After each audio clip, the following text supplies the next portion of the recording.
মামু কত টাকা সেই লয় তোমার প্রতিদিন? মামু সেল তোমার কত টাকা হয় প্রতিদিন? 1000 টাকা। তোমার বউ এজন দুইজন 700 1000 তুমি পাইলে কিটা? দুই বউ দুদিন একই 1000 টাকা, তুমি পাইলে কিটা? তোমার লাভটা কিটা?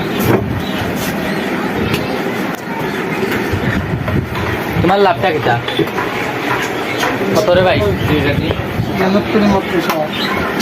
দুই বউ নি লাগে তোমার 1000, তোমার লাভ কিটা? তোমার লাভটা তাইনের লাভ কিতা? তো তাইনের লাভ নেই বাইটা এটা দিলাইন। আর তাইন মেসে খাইলা ডিম দিয়ে আলু দিয়ে ডাল দিয়ে বিটকা না কিটা নিরামিষা। গুনা উনা জানে তাইনি না জানে 1000 টাকা রোজ জানে যাই কিছু